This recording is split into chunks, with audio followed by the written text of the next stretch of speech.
Great morning. Great morning, you guys. Come on in. Come on in. Mm, it's getting closer and closer to my birthday. Y'all, I don't know how to act. It's almost my birthday. And I already got a birthday present. Oh, I'm so excited.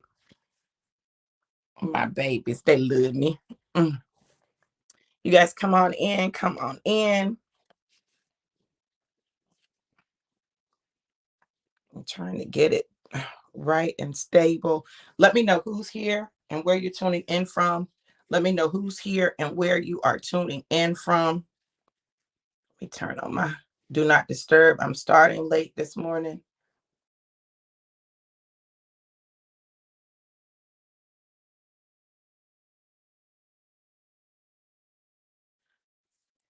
Had to kick my do not disturb in. Come on, let me know who's here and where you're tuning in from. Great morning.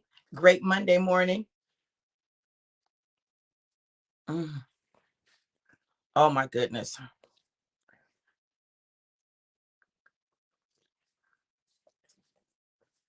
Y'all, I needed this coffee. Hey, Mardan, how are you, beautiful? Good to see you this morning. Good to see you, gorgeous. I'm going to be in your city in September. I'm coming to TSU to speak, so we're going to have to connect. I'm going to let you know when I'm coming. It is August 15th, the 15th day of this amazing month of new beginnings. And I don't know about you, but I'm excited about everything God is doing in this season. Why, Dr. V, are you so excited? Not only is it my birthday month, hey, Jackie, how are you, gorgeous? So good to see you. So, not only is it my birth month, and I'll be celebrating my birthday on the 22nd, but Rama, God has just been blowing my mind with the things that he's been doing as of late. Like, he always blows my mind because he's always doing absolutely amazing and incredible things. But baby, let me tell y'all something. God, he not playing. He not playing, and I tell y'all that, and y'all be like, "You right, Dr. B, he not playing." I don't think y'all understand how much he's not playing. Good morning, April. How are you, gorgeous? Listen, let me tell y'all how much God is not playing. God is not playing so much that I had a dream in the wee hours of the morning that absolutely felt real, but answered a very real question that I have in the present. I'm telling you, the dream absolutely felt real, but the dream answered a question I had, or, alleviated a stress that I had. Like, it literally gave me what to do. Like, God was just very clear with me what I've got to do. And I'm like, okay, God, I get it. I get it. I hear you. Good morning, Stacy. Hey, gorgeous. How are you? So, God is answering prayers and giving us peace amidst situations and circumstances that can be trying, that can be stressful, because that's not his purpose for our lives. Yes, Stacy, thank you for sharing. If you guys have not shared, go ahead and share this broadcast, because there's some people who need to hear this message, because it's going to make all the difference in the world, in your life. Yesterday we talked about peace. And he is my peace. Peace in the midst of the storm. Like, he is literally my peace. Oh, I'm so excited about that. Hey, Tiffany, how are you, gorgeous? Stacy, I'm absolutely amazing. I'm tired. My body was tired. I got choked up, so I slept in. So I was moving a little slow because I was tired. My body said, "Shut up, sit down, and go to sleep." Mm-mm. Thank you, Jackie, for sharing. Let me know when you shared. Let me know when you shared. So check it out. Today we're talking about purge. We're talking about purge. It's day 15. We're purging again. This is our last day of the 21 days to purge. Okay. So thank you, Ashley. I appreciate it. So I'm going to read the scripture for the day, and I'm going to read some of this devotion. Thank you, Mardan. I love you. I'm going to read some of this devotion because, baby, let me tell y'all something. This just blessed my soul this morning. And I was like, okay, God, I hear you. Sometimes God will be trying to tell us stuff and we don't hear it, or we don't want to acknowledge it, but it ties into the solution that he gave me, ties into the solution that he gave me for something that, like, it really is simple, but you try to hold on to stuff. Baby, we don't have to hold on to stuff that is no longer functional for us, right? So we are coming from First Corinthians 5, verse 7, 1 Corinthians 5, verse 7. Get rid of the old yeast by removing this wicked person from among you. Then you will be like a fresh batch of dough made without yeast, which is what you really are. Christ, our Passover lamb, has been sacrificed for us. Get rid of the old yeast by removing this wicked person from among you. Now, y'all may say that's a little harsh to remove someone and calling them wicked. But let me tell you something. You got to be very careful about who is in your circle, because old yeast will continue to create the same contamination. You do know that yeast is almost like a contaminant. It literally causes things to expand, to increase, to multiply. It multiplies. So when you have old yeast in your life, it's going to continue to multiply. If you want a fresh batch of bread, you got to get rid of all of the old yeast. A little portion of yeast, a little portion of yeast will cause multiplication. You gone? Good morning, cousin. Tell the people good morning, Tank. Good morning, everybody. I love you guys. I miss my cousin. Man, I love you so much, cousin. I love you. If I ever do anything wrong, forgive me, baby, because I love you. You're so Ooh. in my life, and I'm hard headed. Just listen, cousin. One thing you don't ever have to worry about with me is judgment or me judging you. I have no judgments. I only have love. Thank you. I love you. Love you too. Y'all, listen. I love my family. They're so freaking amazing. And y'all, listen. I'm gonna try to get this to go up a little bit. Y'all, listen.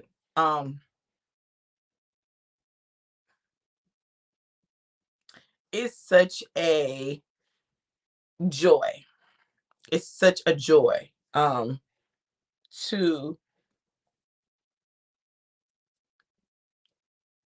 be loved and supported the way they love and support me. I came home yesterday, and my auntie had made turkey and dressing. It is not Thanksgiving. But what do we talk about? Prayer plus supplication plus Thanksgiving equals peace, right? But she'd make turkey and dressing, giblet gravy, macaroni and cheese, lima beans, and beans and green beans, black eyed peas and green beans. I think that's what they are. And this lady fixed a whole turkey, a whole turkey. And everybody was so happy to see me. Everybody was so excited to see me. Just the level of love that they have for me, that I have for them. Like, it's refreshing. And it doesn't mean that my family, my other family, does not love me, or it doesn't mean that. It's just different. And I think what makes it so different is that I haven't always been in their life, and they love me like I've always been there. They love me like I've been a part since the day that I was born. And that, like, that really is touching. So as I think about this 21-day fast, and I think about how I show up in the world, and I think about what it is that God wants most from me, people don't understand it, but when you love people, like, love, that's the ultimate thing that you can do for people, is to love them without condition, love them without judgment. You may not agree on everything that people do, but it's their life. Like, you cannot try to control grown people. You can't even control kids. You can guide them, but you can't control these kids. People out here pulling their hair out because they want to control you can't control them. They're little human beings, right? Little human beings with whole minds and personalities and stuff. Now, you can set boundaries and limits, and administer discipline and punishment, but you can't control them. So coming home to that and all this love, and it just was amazing. It was amazing. And my little cousin, he's really my cousin, but he say auntie, so they call me their auntie. So my nephew, right? Um, he was hugging me, he hugged me and kissed me. He don't hug and kiss people like him. He would hug and kiss me, and he said, "My favorite human." It's like, oh, oh, but it's love.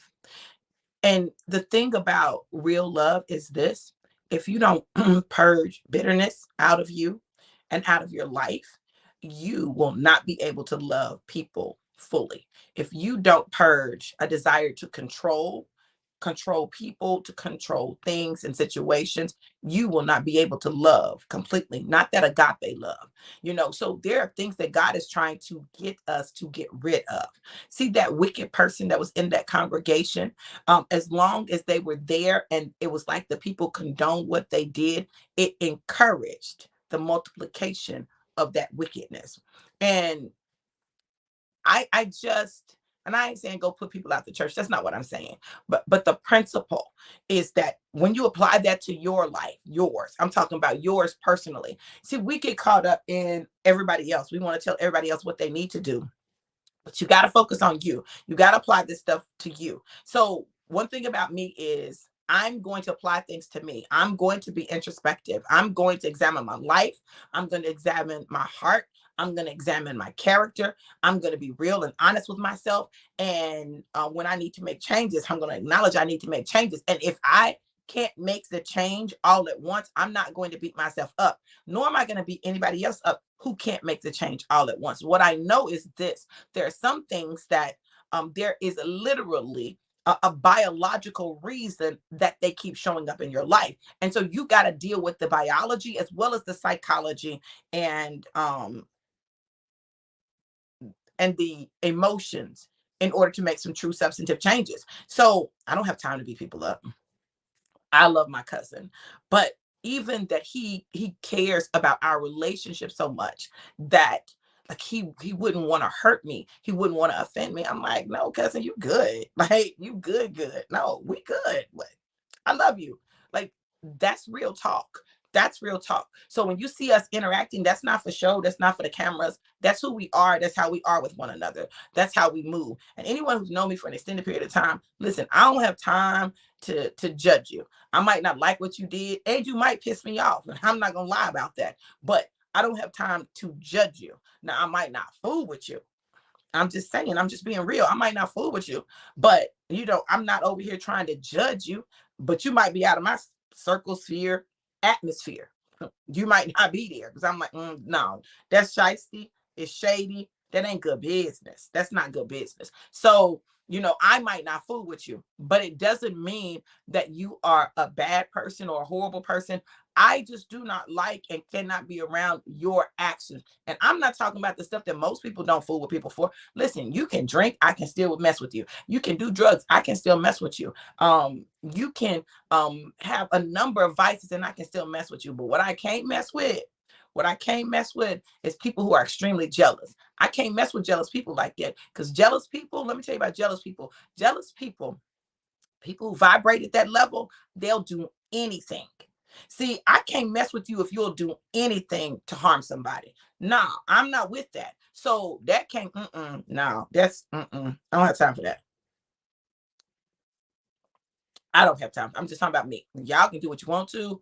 Hey, I don't have time for that because I understand, because I've been around people who were that jealous and they literally tried to destroy my life. But because I belong to God, weapons form, but they don't prosper. But does it mean that there were not casualties of war in the process? There absolutely were casualties. There were casualties, and those casualties, now that hurt, that process hurt, but that was to let me know that that person needed to be removed from my life like that. Like they couldn't be in my life like that, and they couldn't be in my life at all for a while. But they couldn't be in my life like that. I had to see that. See, so some of the stuff that we get upset about and mad about, God is revealing things to us, revealing people, revealing their heart, revealing the character. Remember that the word of God says that out of the abundance of the heart, the mouth speaks. So when stuff comes out of people's mouth, by the time it comes out of their mouth, it's been in their heart marinating for a long time. So this is not something that just happened. No, that's been in their heart. It ain't new. It's been there, and it's been there marinating the yeast was there. It was multiplying. It was growing until it finally came out of their mouth. Oh, but they've been thinking about that thing right there a long time. And you need to know that, you need to see that, you need to understand that, because then you can understand really what the nature of your relationship is, how they really feel. See, I'm a firm believer that people will show you and tell you how they really feel about you. If you pay attention, if you listen, there are two types of people that you don't want to be around. I'm y'all, and I'm just being very real with you, because some of our purging has to start with how much we try to hold on to people, right? Two types of people you don't want to be around. People that always find something wrong with you. Anybody got some people in their life that it seems like anytime you talk to them, like it's something wrong with you? Like they can always find things wrong with you. Anybody know any people like that? That always find something wrong with you, always find something to complain about. May not be always wrong with you, it may be always wrong with somebody else. Anybody know anybody like that? Anybody got anybody like that? Those people that always criticize and critique everybody and everything. They have a criticism of everybody and everything. A criticism, something wrong with it. What's wrong with it? What they should have done instead of that. You know, people who are always criticizing and critiquing. Anybody knows people like that, always criticizing and critiquing? Mike says so many people. People always criticizing. They always got something negative to say. Always got something negative to say about somebody or something that should have been done differently, something that wasn't done right. Like, oh, they should have. I can't believe they did this. They should have done that. Oh, that didn't look good. Oh, da da da da da. Listen, let me tell you something about those people. If you think that they're only critiquing and criticizing other people, don't think that they're not doing the same thing about you to other people, right? They're going to be doing that. They're going to do that. And they may be doing that. They may be critiquing and criticizing you without question, without prompt. You didn't ask for it. Let me tell you something.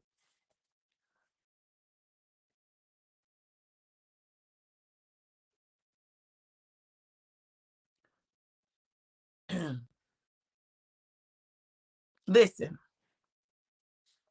Mike said it irritates your spirit. And it does. And it is a tool used by the enemy. Listen to me. I'm not saying the people are your enemy, but what I'm saying is what they're doing is a tool used by the enemy in order to cause you to doubt yourself. To cause you to doubt yourself. Listen, if you don't, if you can't build people up, shut up. If you can't build people up, shut up. Okay? Like, it shouldn't be that you always are finding something wrong with people. It shouldn't be that you're always criticizing or critiquing people. Because listen, half the time people ain't even ask you your opinion. And I don't know what makes people feel like you just gotta critique people when they ain't asked you for your opinion. Ain't nobody asked you. No one asked you. So why? Why do you feel the need to say this? I know, I know. I just want to make you better. I didn't ask you to make me better. I didn't ask you to change me. I didn't ask for your opinion. So if I don't ask for your opinion, why do you feel like you gotta give it? Like, what makes you so important that your opinion is supposed to matter so much? Like, and then listen to me. Listen to me. These people often are not doing it themselves. If you're not doing what you're suggesting to me, if you're not like you, I don't know. I don't know. I don't get it. I don't get it. But what I do get is this. If I feel like, if I feel compelled to give my opinion on something, I'm going to ask you, do you want it? And I'm going to give it in love. I'm going to ask, do you want it? Because you might not care, right? Like, I'll offer some information if you want it, you know? But I'm not getting ready to just be like, you need to, unless it's an intervention. Now, if I'm staging an intervention, I'm getting ready to tell you. I'm gonna tell you some stuff because this is an intervention. This is a little different. Like, this is not something that I do all the time. This is not something that I hit you with all the time. But if it gets to the point where it's really bad and I gotta stage an intervention, listen, I'm gonna say what I gotta say. But y'all, I just think we do way too much critiquing and criticizing of other people when we need to critique and examine ourselves so that we can adjust ourselves and our lives. One of the best things that you can do in order to help other people is live what you're talking about. If you can live what you're talking about, then you are modeling behavior that the person can see. Most of the time we know areas that we're deficient in or areas that we struggle in. People know that. Like, you don't need nobody to tell you that, you know that. So what did your words just do? Piled on something on top of that. So not only am I dealing with the fact that maybe this is an issue or challenge for me, but now I'm dealing with the fact that I'm disappointing people, or someone is judging me or evaluating me. No, listen, get rid of that. Get rid of that criticizing, critiquing spirit. Get rid of that, because what it says to people is you think you better than everybody. Or maybe not everybody, but you think you're better than them. Why? Why? Why? Why? Why? So in this devotion, let me share, and this is from day 15. If y'all don't have the book, you need to get it, right? It says, keeping things beyond their expiration date can be detrimental. It's time to purge everything old and expired. You can no longer eat off old dreams, give old testimonies, or live in your past. God is encouraging us to get rid of anything that isn't present or does not have a purpose. This season requires the new with possibilities and definite promise. If you're going to partake fully, then you have to participate in the process. You must be willing to surrender the old to receive that which has been readied for this season. It's definitely a process and not always an easy one. Some of the things that we're attached to have manifested an unhealthy soul tie, and it tethers us to the past and what we once believed could be. It's time to sever and surrender the old so that we can obtain the next in our now. Purging is never easy because we've grown attached or accustomed to what is and accepted that as our norm. We have the hardest time letting go because we're afraid of losing what we have. So, somewhere in the back of our minds, we've convinced ourselves that something is better than nothing, when in all actuality, what we have is nothing. Think of it this way: there's no purpose to wearing spring clothing in winter. It's out of season, even if it's not out of style. And doing so hinders our productivity. The same thing happens when we hold on to the old stuff. Nothing new can come in and produce because we haven't made room or prepared for it. If you've ever seen the show called Hoarders or Clean Sweep, then you know where I'm going. The general theme of both is something, a lot of something, in most instances, has to go.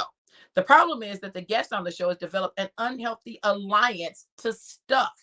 Some of it has some of it makes no sense to the team whose job it is to come and assist in the delineation process, that separation, the purging, if you will. What makes it so hard is that the hoarder has a reason to keep it, even when it's empty, old, expired, or better yet, useless. Useless. It takes some convincing, threatening, or reasoning with the unreasonable, but eventually they see that it's time to let it go. And the end result gives them a fresh start. That's what God desires for us, a fresh start that produces instead of stagnant elements that poison. At some point, you've got to be willing to let go of the old, to purge the old in order to receive the new that God desires to give you. Have you ever held on to something because you were like, oh, well, one day I'm going to use it? Oh, one day I'm going to fit it. Oh, one day, it can be something broken. And literally, I've done this before. It can be something broken. I'll be like, well, if I just do this, then I'll be able to use it. But that never gets done, right? And so you're holding on to old, broken things that no longer have a purpose. They do not serve you. And yet they're taking up space in your life. And now you can't get a new thing because there's no space for the new, because the old is taking over all of the space. No, you've got to be willing to get rid of the old, the things that you're not using, the things that are not productive. You can't hold on to the old testimony. Give God an opportunity to give you a new testimony. He can't give you a new testimony because you're too busy reciting the old one. You don't want to go through anything. You don't want to let anything go. So what is he to do with you? What is he to do with that? You limit him, you tie his hands, you don't give him an opportunity to do what he desires in your life. You hold on to old hurt. You hold on to old hurt. You've hardened your heart. Now you got your hands closed. You don't trust nobody. You don't want to be around nobody because then the last time that you did that, you were hurt. Absolutely. I understand. I get it. I get that you don't want to be hurt. I get that you don't want to go through certain things. But can I say this? Can I just suggest this as a possibility? I'm not telling you what to do. You do what you want to. You're grown. Okay. But can I suggest this as a possibility? Could it be that God is trying to give you an opportunity to learn some lessons that you need to learn? And the reason a thing keeps showing up in your life is that you've not yet learned the lesson. Can we just look at it just a little bit differently? Can we look at it and say, God, what is the lesson that you desire to teach me in this? God, what is it that you want to show me about me in this? See, sometimes it ain't even about the other people or the other person, because the people can change, right? The people can change, the name can change, but the experience, the spirit remains the same. Why? God is trying to show you something. How is it? Listen to me now, y'all. I'm just talking about me. I'm talking about my life. I ain't telling you nothing about you. I'm talking about me. Okay. Listen to this. How is it? And people would say this to me.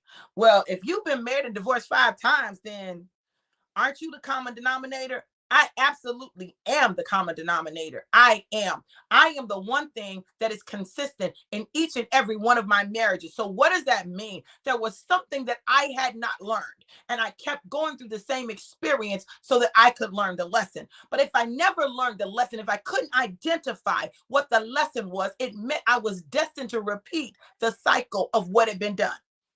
Destined to.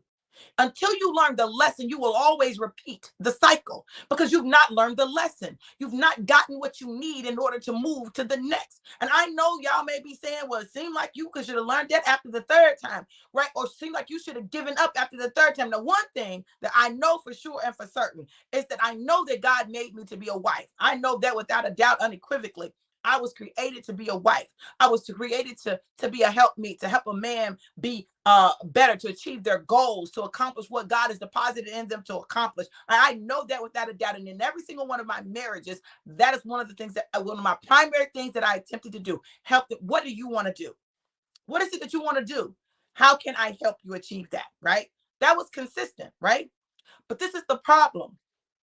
You can't help somebody that don't want to be helped. So what was the lesson? I chose people who may have had dreams and vision, but they weren't willing or able at that time to put in the work necessary to accomplish them. I chose them though. I chose them. I chose people who loved me, and I loved them, but I didn't love them like I needed to for us to be married and for it to last for a lifetime. I loved them from a place of brokenness, not from a place of wholeness. See, when you love people from a place of brokenness, as you heal, things shift in the relationship. They have to, right? Because you've changed, right? So what happens is we start loving people from our broken place, from where we are in our brokenness, hoping that in this relationship we'll be able to fix that brokenness instead of focusing on healing so that we can love from a healed place, love from a place of wholeness, not from a place of deficiency. When you love from a place of deficiency, you're going to have a deficient love. It's going to be always lacking. You're going to have to give it some vitamins, some minerals, and some nutrition in order to try to salvage it, in order to try to save it. Right? So listen, you've got to learn. I had to learn. I'm talking about me. Let me keep it on me. Because y'all will say I'm talking about you. I'm not talking about you. I'm talking about me. I had to learn that those areas of brokenness, I kept picking men who supported my brokenness and not assisted in my healing. Now, that's not their fault because it's not their job. It's not their job to heal me. It's not your job to heal someone else, right? But it is our job to work on us. It is our job to identify why. Why am I like this? And some of the stuff I didn't even understand. I didn't even know why I was like that. I didn't fully get it. I got it, but I didn't get it. I didn't understand the depth of it. And as my life has changed and as I've gone through different evolutions of me, I've discovered the whys behind. I've been able to fill the holes. I've been able to do the work, and it does require work. And now I'm in a place where I get it. I know why I was in the place that, and some of them God put me in. Some of them God put me in. Let me say that. Not all of them. Some of them I chose, right? But some of those situations, some of my marriages, God put me in. At least two of my marriages was God. Two. But they didn't last, but they were God. Two. And you may say, well, God wouldn't put you anything that wasn't going to last for the long haul. Y'all, I don't know what Bible y'all reading. I don't know what Bible y'all reading. I don't know what stories you've read in the Bible, but I've seen God in the Bible, throughout the Bible, allow things that look crazy to us, allow things that look absolutely insane, but for purpose. And you've got to understand that God is the master of our lives. He has a master plan, and he knows every single thing that's going to happen in your life. See, there's a special testimony I have because I've been married 5 times, twice to the same man. There's something that I can speak to that people who haven't gone through can't speak to, nor can they understand. They don't understand it. They don't get it. They don't understand all of the reasons why people find themselves marrying and getting divorced, and nor can they understand how that messes with your psyche, how it messes with your view of yourself, your view of God, your view of relationships, and how you see yourself, your worth and your self-worth, how it attacks it. But let me tell you this: as we get rid of the old yeast, old thoughts, old habits, old issues, as we can get rid of those things, as we get rid of the old things that are no longer serving purpose in our life in the natural. And let me tell y'all something. You better believe if you're holding on to old stuff in your mind, in your spirit, in your being, you are also holding on to old stuff in your life. If you're a person who hoards, I promise you, I promise you, just like you hoard some stuff in the natural, you hoard stuff in your mind and in your spirit. And if you can't purge in the natural, you can't purge in the spirit and in the psyche. You can't, because there's something about holding on to that stuff. There's something that it does for you. It's something that it gives you that you feel like you need. And many times it has to do with security, or it has to do with maybe you didn't have a certain thing when you were growing up and you feel like you got to hold on to it as much as possible. Like, but whatever it is, you got to deal with that in order for you to walk out your new season. You got to get rid of stuff in order to gain stuff. So as you understand that and as you get that, then you will begin to understand why it is that God is doing what he's doing in your life. God has had me in a place of where I've had to let go of things that have been a part of my life for an extended period of time. And some of my identity is tied to it. Some of my identity is tied to it. And when God has you let go of stuff that your identity is tied to, that's challenging because he's challenging your identity. He's saying, hey, that doesn't define you. That's not who you are. It's what you do. It's what you've done, but it's not who you are, nor is it necessarily where you're going. So you got to accept that thing. You got to accept that thing, learn from it, take from it what you need, and continue to move forward and expect the new and get ready for the new. See, the whole thing with purging is you showing God that you're ready for the new that he's been waiting to give you. Purging is you showing God that you're ready for the new that he's been waiting to give to you. There are things that God wants to give you, but he cannot give you because you're still holding on to the what? The old. You're still taking up space with what? The old. So you have to do what you have to do so that you can position yourself to have what God wants you to have. Period. The affirmation for today is this: I know that this is my season to prosper. So I must purge, prune, and put away anything that gets in my way. I'm clearing the clutter so I can proceed on my path. You can't proceed with all that junk. You cannot. I pray that that word bless you. I pray that you got something out of it. I pray that it ministered to your spirit. I pray that it has allowed you to look at some things in your life yours, not somebody else. Oh, you need this, girl, because listen, you be just hoarding stuff. Your life. Okay, start with you. Deal with you. You can share it with them, but say, this blessed me, honey. Share it like that. Don't share it like, girl, you need to watch this because you be holding on to stuff. That is not the way to do it. Okay. So I pray that it blessed you. And listen, I pray that it blessed you. And if it did bless you, and if you've been blessed by my ministering, right, by my ministry, sow a seed, put a seed in the ground. Okay. Cash App $DRV Walters, Cash App $DRV Walters, or PayPal.me/DRV Walters. Okay. Now, if you all want an individual word, put a 1 in the comments, and I'll give you what God has me to give you. Put a 1 in the comments.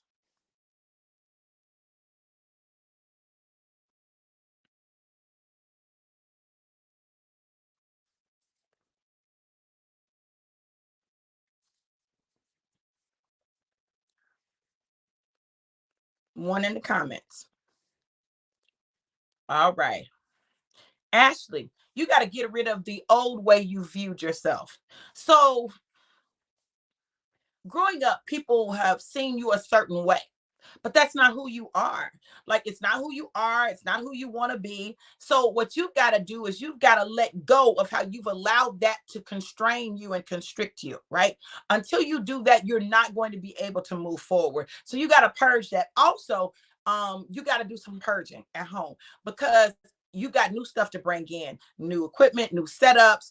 So you got to purge at home. Start purging, selling stuff. Purging, it can also be a blessing because it can make you some extra money, right? Sell stuff, give stuff away, but you got to create room for the business that God is giving you and what he's getting ready to do in your life. Stacy, you got to purge because you got to clear out your house.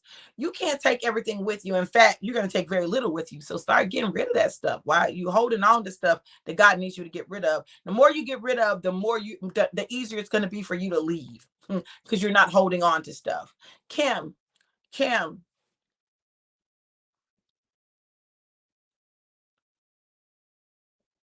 you've got to purge your frustrations. You've been very frustrated. You got to purge your frustrations so that you cannot do things from a place of frustration, but you can do them from a place of love, right? And you can look at things from a place of love and grace and mercy. And the fact that he who began a good work in you is faithful and just to bring it to completion until the coming of Christ. As you do that, then you'll be able to clear your path so that you can move forward. Marquenta,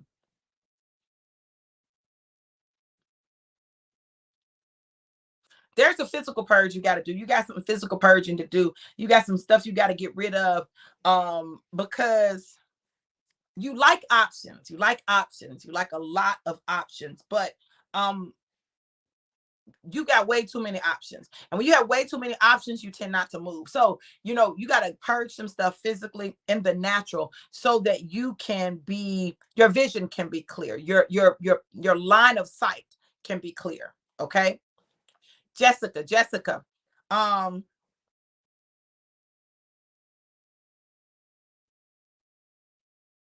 you have some physical purging, some natural purging to do. Um,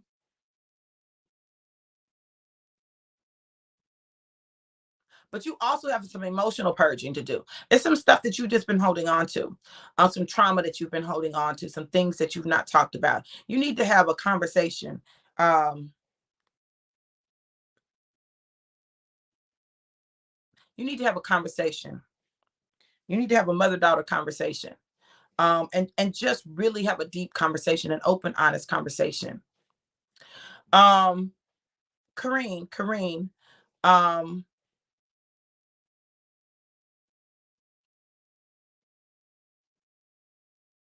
Kareen, there's some things that have happened in your life lately which have really caused you to doubt you, but they have nothing to do with you. And this is what you need to know. They have nothing to do with you. It's not even about you. It's about the other people. You were very hurt by it because it said some things about you that you just didn't feel like was true. And you were absolutely right. They weren't, but it created damage and it created doubt. You got to purge that because you have great work to do. So get rid of that doubt. It wasn't even about you. It was about them. And you keep moving forward and allow God to continue to reveal um reveal you to yourself, because you kind of lost sight of you, because you've been so consumed with taking care of everybody else and being everything to everybody else, that you've lost sight of you, who you are, what you like, what your purpose is. Like, you've been really focused on everybody else. It's time to shift your focus. Stacy said, "This is so true. Thank you, Jesus, and thank you, Doctor." Yeah, girl, you need to have pictures of stuff up on Facebook Marketplace. Have so many pictures up, have so much stuff gone that the place is empty and you ain't got no place to sit. That'll motivate you. Okay.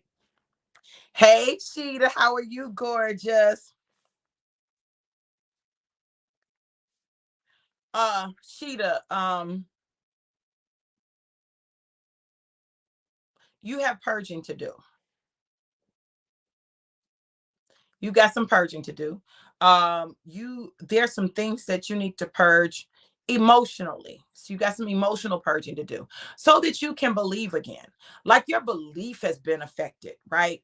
Disappointment after disappointment after disappointment affects your belief sometimes in you, in love, in others, in relationships, whether they are romantic or just friendships, like your, or even family relationships.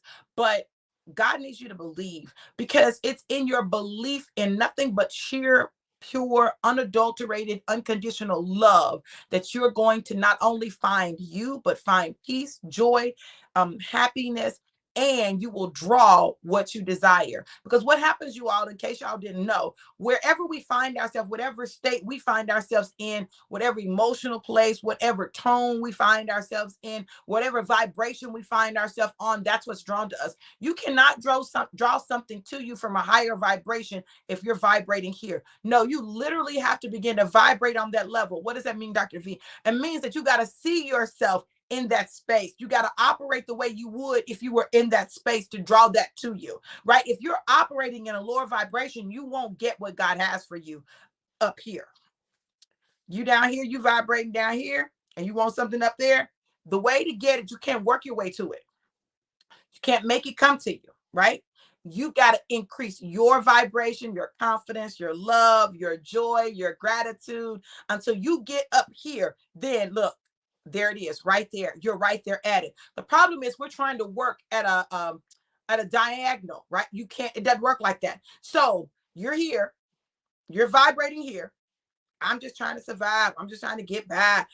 People this, people that, da da da da da da da da da. You're here.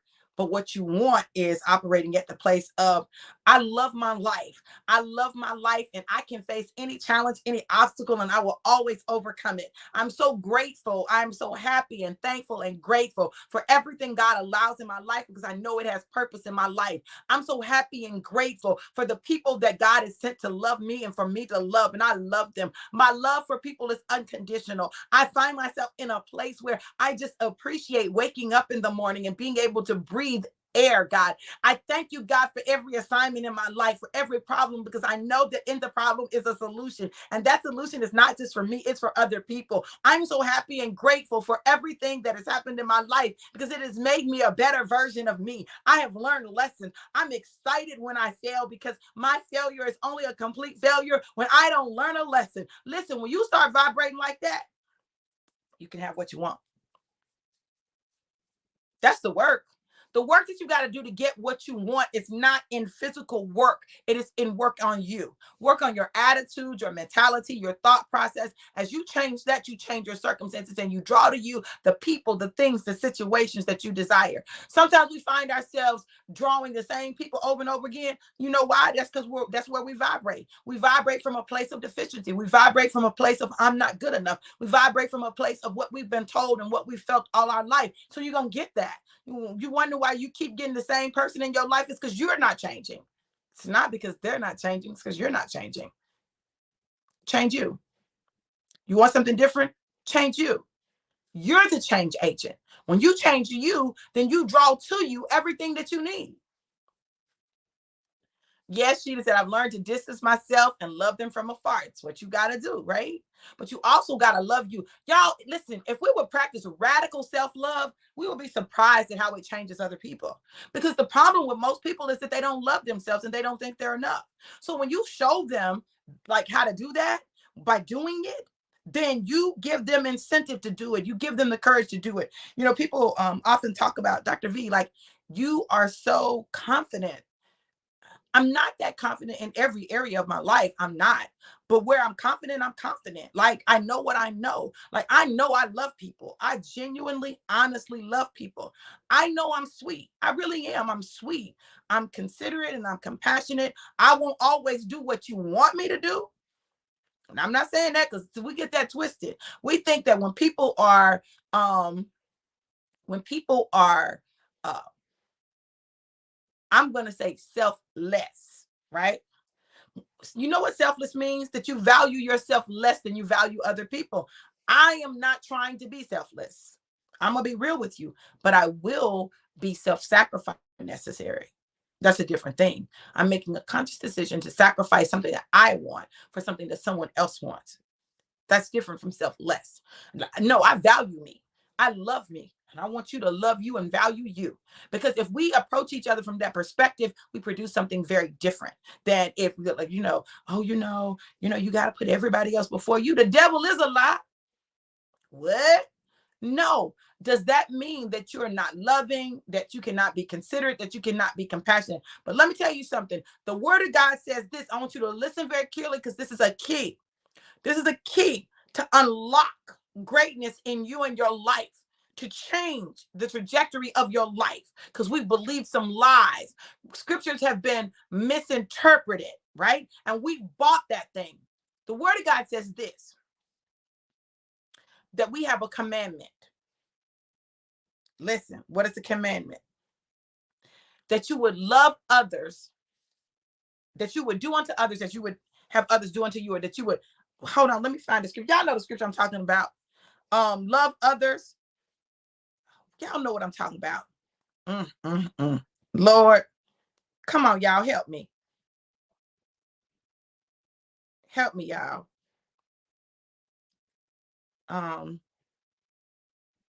Love your neighbor as yourself.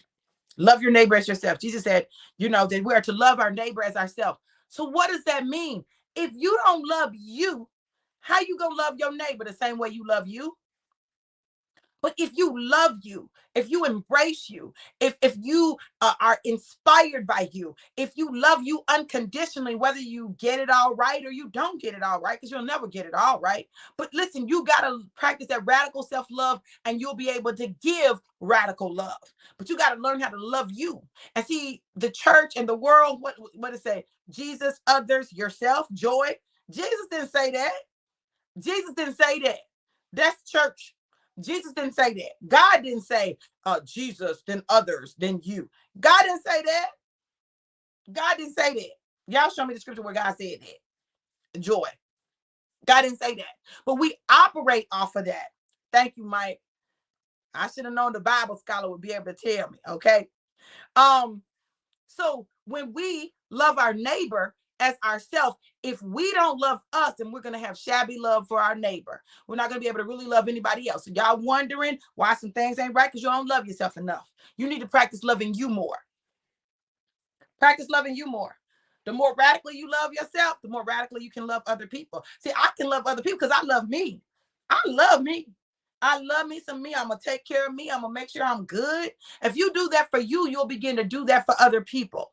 But if you don't love you, you ain't equipped. You don't have it to love other people like that. You just don't. So that's the key. The key to changing your life is radical love for yourself. Oh Lord, I know I done released something. Hold on. My God. Mm, mm, mm, mm.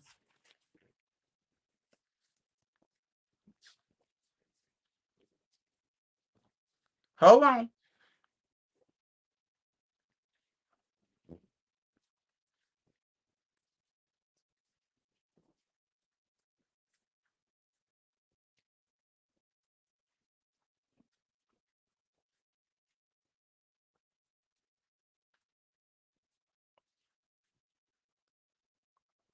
If y'all pay attention, y'all will notice when I say certain things, I always end up purging. Like I gotta spit something out. Why? because these are things that are deeply rooted even in me. And as I'm breaking it down for you guys, I'm also breaking some things off of me. The need to please other people, the need to make other people more important than you. See, because that's the stuff that will make you feel selfish. In fact, people will tell you, oh, you're selfish. You say I'm selfish all you want to. I know I'm not selfish. I don't care what you say. I may not do what you want me to, but I know I'm not selfish. I'm not. But if I have an agenda, if there's something that I'm supposed to accomplish, I will get singular in my focus. And you won't be able to move me. You won't be able to guilt me. You won't be able to make me feel like I ought to. Yeah. Mike said, Dr. V, why do people say they love God, but they can't love other people? Listen, because they don't love God. They don't love God. I don't care. You can't love God and not love his people. You can't. It is impossible. So you're deceiving yourself. They're deceiving themselves. They're walking in self-deception. They're convincing themselves that they love God, but they don't love other people. That's what, yeah. I don't have to like everybody, but I got to love everybody. I don't have to like you. I don't even have to fool with you like that, but I have to love you. That is God's command. So what does that mean? It means that even though I don't like you,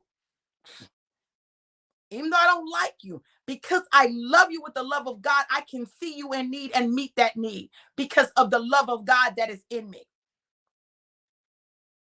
Walking around in self-deception. Listen, anybody else want an individual prophetic word? Put a 1 in the comments. I'm getting ready to wrap up and head out because I got to get my workout in. Moving late, but listen, this is 90 days of physical transformation. Listen, I'm serious about it. I'm serious about this. This thing is real. You know, there's some things that God has shown. If I can't love my body enough to take care of my body, I can't love nobody else's body enough to take care of their body. Wait. I got to love my body enough to do what I need to do for me to maintain my health. Because to say that I love people and then not take care of my body the way that it needs to be taken care of for longevity of life, I'm again deceiving myself. So we got to come out of this self-deception that we're in. We are in literal self-deception, and it allows us to maintain unhealthy habits. So we got to deal with it at the root. Anybody else? 1 in the comments? Okay. Well, if there's nobody else, y'all listen. If this word has blessed you, sow a seed. Put a seed in the ground. Bless the woman of God, honey. The way I pour out, y'all listen. I deserve to be blessed. Okay. I deserve to be blessed. Y'all see, I did that self-love. I deserve to be blessed, right? But if you don't, I'm still gonna do what I do. Why?